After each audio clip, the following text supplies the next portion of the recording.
Hello students, आज हम standard 11 chapter 6 का एग्जाम्पल 6.8 करेंगे।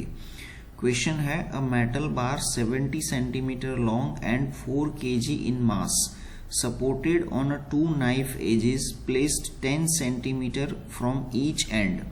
A 6 kg load is suspended at 30 centimeter from one end. Find the reactions at the knife edge. Assume the bar to be uniform cross section and homogeneous. तो जिस तरह से हमें जिस मेटल बार की बात की हुई है वो मेटल बार हमने यहाँ पे डायग्राम में ड्रॉ किया हुआ है। ठीक है, तो देखो this is that metal bar and इसकी जो लेंथ है वो हमें गिवन है, इट इज 70 सेंटीमीटर। ये मेटल बार की जो लेंथ है वो लेंथ हमें 70 सेंटीमीटर गिवन है। ओके, और इस मेटल बार को इस तरह से दो नाइफ के ऊपर पाइवोटेड कंडीशन में रखा हुआ है। ये K1 one of the knife and K2 another knife, और A से K1 का जो डिस्टेंस है वो डिस्टेंस कितना है, तो it is 10 centimetre. Similarly K2 से B का जो डिस्टेंस है इज ऑल्सो 10 सेंटीमीटर। ओके, ये जो पॉइंट G है it is the centre of mass. Okay, it is the centre of mass this metal bar. Okay, and ये जो metal bar है उसका मास हमें गिवन है दैट इज 4 kg, एंड अलग से 6 kg लोड को हमने सस्पेंड किया हुआ है at 30 centimetre from one end. तो वो A से हमने मान लो कि A से इस डायरेक्शन में 30 सेंटीमीटर की दूरी पे इस तरह से यहाँ पे एक मास को फ्रीली सस्पेंडेड कंडीशन में हमने लटकाया हुआ है, और इसकी वजह से डाउनवर्ड डायरेक्शन में W लग रहा है। ठीक है, मेटल बार के मास की वजह से W लग रहा है, और सभी पॉइंट्स को हमने as shown in the diagram नाम दिए हुए हैं। ठीक है, तो देखो जो गिवन क्वांटिटीज है फ्रॉम द डायग्राम उसको हम एक बार लिख लेते हैं, जैसे कि AB इज इक्वल्स टू हो जाएगा 70 centimetre, AB is equals to 70 centimetre. Similarly AG is equals to BG is equals to हो जाएगा 35 सेंटीमीटर। वैसे ही M जो है मास हमें जो गिवन है ऑफ द मेटल बार वो 4 kg गिवन है। मेटल बार का मास 4 kg है। इसके बाद AK1 is equals to BK2 is equals to हो जाएगा 10 centimetre, is equals to 10 centimetre. M1 जो मास हमने अलग से फ्रीली सस्पेंडेड कंडीशन में रखा हुआ है वो हमें गिवन है 6 kg। ओके, इसके अलावा अगर हम AP डिस्टेंस को देखें तो AP कितना हो जाएगा, तो AP इज इक्वल्स टू हो जाएगा 30 सेंटीमीटर, एंड देयरफॉर PG जो है वो हो जाएगा, यानी दिस डिस्टेंस PG ये हो जाएगा 5 सेंटीमीटर। ओके, अब देखो ये मेटल बार को K1 एंड K2 नाइफ के ऊपर इस तरह से पाइवोटेड रखा हुआ है। इसका मतलब this metal bar is in the mechanical equilibrium. Mechanical equilibrium में है तो इसका मतलब वो translational as well as rotational equilibrium में है। तो first of all for translational equilibrium अगर हम लिखें तो फॉर ट्रांसलेशनल इक्विलिब्रियम क्या लिखेंगे हम, तो फॉर ट्रांसलेशनल इक्विलिब्रियम जो नेट फोर्स है इसके ऊपर वो 0 होगा। ठीक है, तो नेट फोर्स कैसे हम यहाँ पे लिख सकते हैं, तो will write equation from the diagram. It is R1 plus R2 जो कि अपवर्ड डायरेक्शन में लग रहे हैं is balanced bye W1 plus W जो कि डाउनवर्ड डायरेक्शन में लग रहे हैं। ठीक है, अब देखो W1 के बराबर हमारे पास क्या है, तो W1 के बराबर हम लिख सकते हैं 6G एंड W के बराबर हम लिख सकते हैं 4G। ओके, अब यहाँ पे इसको सिंप्लीफाई करें तो ये हो जाएगा 10G, एंड अगर हम G की वैल्यू रख लेते हैं तो इट इज 98। ओके, तो हमें यहाँ पे क्या मिला, तो R1 plus R2 is equals to 98 मिला। Let's say this is equation number 1। अब आगे देखते हैं। तो देखो, now this metal bar is also in the rotational equilibrium. तो फॉर रोटेशनल इक्विलिब्रियम क्या लिख सकते हैं? तो फॉर रोटेशनल इक्विलिब्रियम हम ये बताएंगे कि इसके ऊपर लगने वाला नेट टॉर्क 0 हो रहा है। ठीक है, तो देखो अगर डायग्राम से देखें तो अगर पॉइंट ए के पास टॉर्क हमें कैलकुलेट करना है तो टॉर्क किसकी वजह से लग रहा है? तो एक तो देखो ये R1 की वजह से टॉर्क लग रहा है, R2 की वजह से टॉर्क लग रहा है, और डाउनवर्ड डायरेक्शन में ये W1 की वजह से टॉर्क लग रहा है।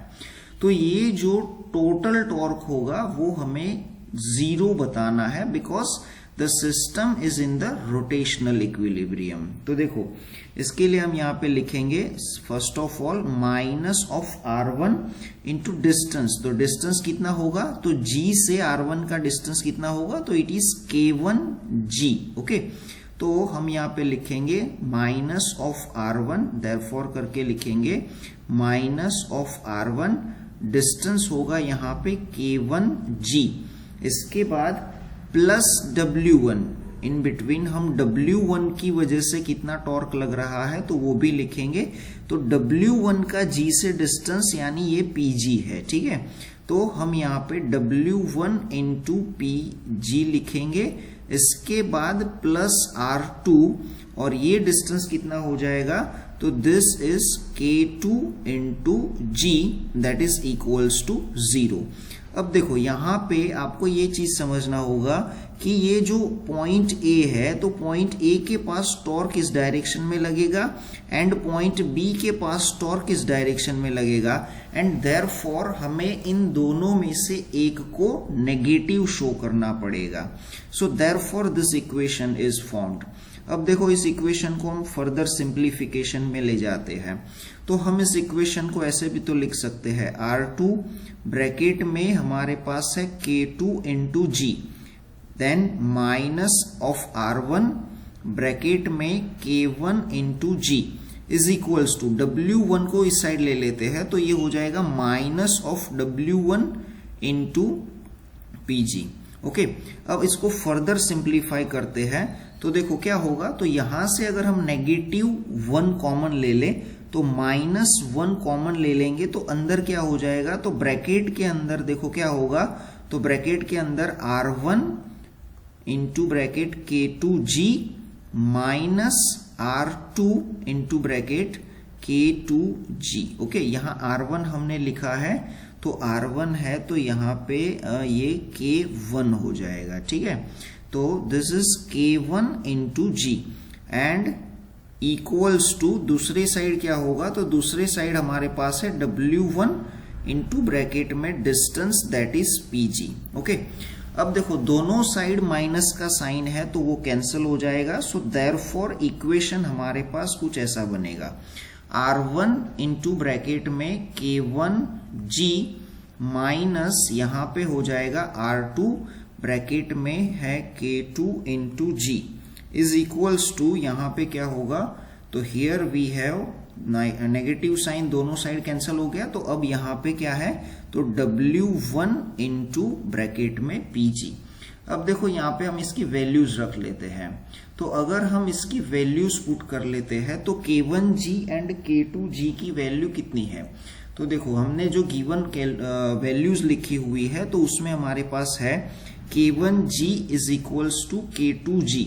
सो ये वैल्यूज कितनी हो जाएगी? तो K1G वैल्यू कितनी हो जाएगी? It is 25 centimetre. ठीक है, हमने यहाँ पे लिख लेते हैं एक बार। तो K1G is equals to K2G is equals to कितना होगा? तो इट इज 25 सेंटीमीटर। ओके, अब देखो सेंटीमीटर में है तो इसको हमें मीटर में कन्वर्ट करना होगा। तो अगर हम मीटर में कन्वर्ट करके लिखे तो नेक्स्ट स्टेप में हम लिखेंगे R1, ये मीटर में कितना हो जाएगा? तो 0.25 minus R2, this is also 0.25 is equals to यहाँ पे क्या होगा? तो W1 है तो this will be M1 into G into PG कितना होगा? तो देखो वंस अगेन डायग्राम में देख लेते हैं, Pg की वैल्यू कितनी है, तो here Pg is equals to 5 centimetre. So इसको भी अगर हम मीटर में कन्वर्ट करके लिखेंगे तो दिस इज 0.05 ये हो जाएगा, ठीक है। So now let's simplify this. तो यहाँ पे हमारे पास R1 माइनस R2 एंड इसको हम कॉमन ले लेते हैं, तो कॉमन में क्या आ जाएगा, यहाँ पे 0.25 इज इक्वल्स टू यहाँ पे क्या हो जाएगा, तो M1 की वैल्यू कितनी है, तो M1 की वैल्यू हमारे पास है 6, G की वैल्यू 9.8 इंटू 0.05। सो देखो therefore R1 minus R2 is equals to क्या हो जाएगा, तो it is 6 into 9.8 into 0.05 and denominator में लिखेंगे 0.25। जब इसे हम सिंप्लीफाई करेंगे तो R1 माइनस R2 के बराबर हमें क्या मिलेगा, तो इसके इक्वल्स टू हमें मिलेगा 11.76 Newton. Okay, let's say this is equation number 2। अब देखो इक्वेशन 1 हमारे पास क्या था, तो ये रहा R1 plus R2 equals to 98 and दूसरा इक्वेशन हमें मिला है R1 minus R2 equals to 11.76 Newton. अब दोनों ही इक्वेशन का यूज करके अगर हम फर्दर सिंप्लीफिकेशन में जाए तो we can write from equation 1 and 2, from equation 1 and 2 हम क्या लिख सकते हैं, तो it is R1 plus R2 is equals to 98 and यहां लिखेंगे R1 minus R2 is equals to 11.76। जब इसे हम सिंप्लीफाई करेंगे तो देखो ये R2 plus R2 minus cancel हो जाएगा, तो यहाँ पे है 2R1 इज इक्वल्स टू, इसका समेशन कितना हो जाएगा, तो इट इज 109.76। यहां से R1 हमें मिल जाएगा, तो R1 की वैल्यू क्या होगी, तो R1 की वैल्यू होगी 54.88 न्यूटन। ओके, अब देखो let's say this is equation number 3। तो ये जो R1 की वैल्यू है किसी भी इक्वेशन में, इक्वेशन 1 या इक्वेशन 2 में रखोगे तो आपको R2 मिल जाएगा, ठीक है। तो let's put it in equation number 2। तो अगर इक्वेशन 2 में R1 की वैल्यू रख लेते हैं तो R1 कितना है, it is 54.88 minus R2 is equals to यहाँ पे है 11.76। ओके, तो देखो यहां से हम R2 को सब्जेक्ट बना के फाइंड करेंगे, तो R2 की वैल्यू हमें मिल जाएगी 43.12 न्यूटन। ओके, तो इस तरह से हमें R2 मिल जाएगा एंड इससे पहले इक्वेशन नंबर 3 में हमें R1 मिला है, ठीक है। तो इस तरह से दोनों आंसर हमारे पास अवेलेबल है जो कि इस क्वेश्चन के अंदर हमें फाइंड करने के लिए बोला हुआ है। Thank you.